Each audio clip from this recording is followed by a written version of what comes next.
He's been busy with his upcoming Gus Macker tournament and, of course, his famous Oatmeal Recipe.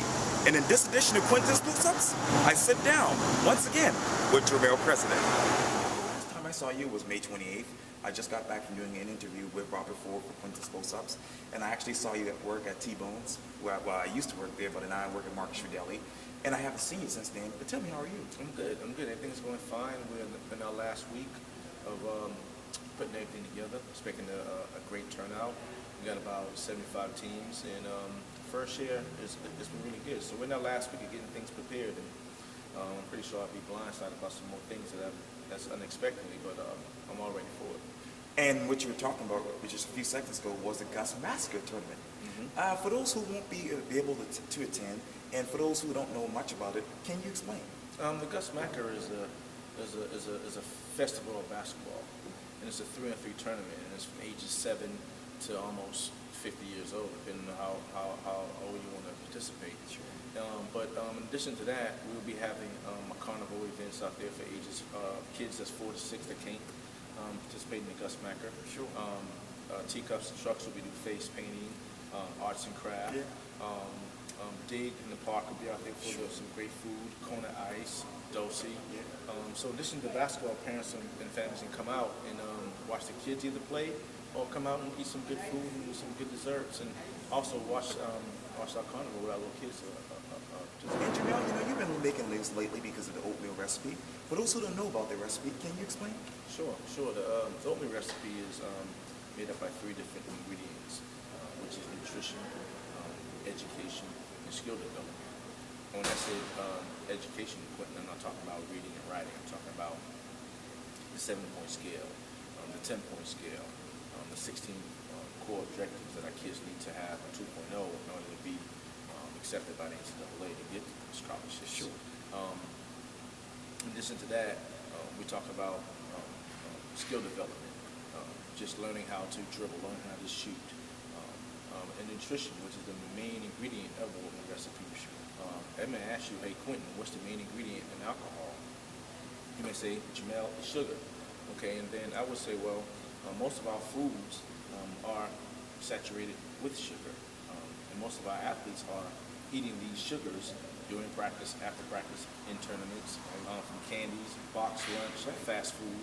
So their bodies aren't actually falling all over the place and intoxicated, but of course it's trying to get the information to them. It's not being receptive because their body, their organs, everything is saturated. They're drunk, intoxicated per se.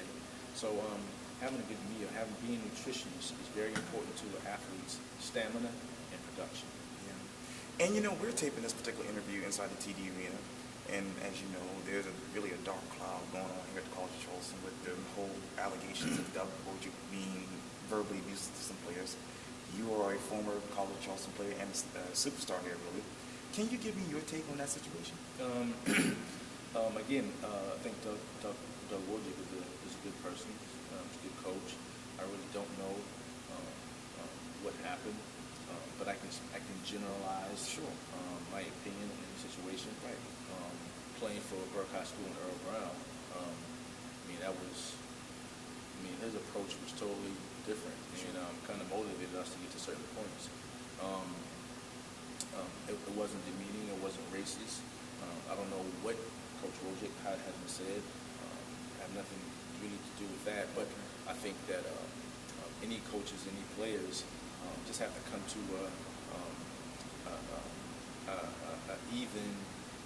mutual understanding that me as a coach, I'm trying to get information that I want you to act out. Me as a player, I'm trying to receive all the information I need so I can carry it out for you. And I think those things need to be worked out between coaches and players. Okay.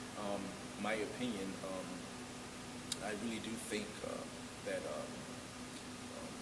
when all this blows over and we are looking for in a new direction, I hope it works out for Coach Wojcik. Obviously, if it doesn't, I think Anthony Johnson needs a shot at getting the job. If you look at North Carolina, Duke, Connecticut, those programs are successful because you have former players that participate in that program. And I think Anthony Johnson will bring a different perception to the community and to the players he needs to recruit. But I hope it goes well for Coach Willick. I hope this program can turn it around. We can get back on the swing of things. But if it doesn't, then we're going to look for a new direction. I think Anthony Johnson needs a shot of the job here at the college. And we were talking about this off camera, but I know that you have this initiative with basically, helping young athletes here in Charleston. So talk to me more about that. Yeah, that's my niche. I think, me being a native of Charleston and going through the programs that helped me from when I was in high school, I think, it's a lot of talent here locally that's just not being recognized. And one of the main reasons is because of the lack of the ingredients that's not implemented into the approach. Okay. And which is nutrition, which is skill development and education. Yeah. And I talk a lot about summer programs, summer basketball, and not bashing AAU programs at all. Sure. But I think, and I'm talking to the parents in the community here, I think if you want your kid or student athlete to participate in travel ball and AAU programs, then make sure that AAU program providing one of these couple of things, which is that student athlete has to have a passing GPA. Their quality points have to be a certain number in order to be looked to be recruited. ACT and SAT is very important. Clearinghouse is very important. Make sure that organization have a nutritionist on site that they can bounce off information. Parents needs to be able to talk to a nutritionist because some kids may have allergies. Some kids are injured. They don't need to be drinking or eating dairy products. So all those things come into play. So any AAU program, I'm not saying, hey, Mr. Washington, you bring your kid out here, they're going to make it to college, we're going to get them a scholarship. They're not actually saying that, but the perception is there. And I think if the parents are not educated on what needs to be done, then they're going to follow that perception. And I think a lot of AAU programs are guilty of selling that perception. Two reasons: they just not know, and they're selling the perception. So I think it's parents' job to go when they're trying to find an AAU program to play with, ask those questions. What are your GPA standards? Do your program provide ACT and SAT help?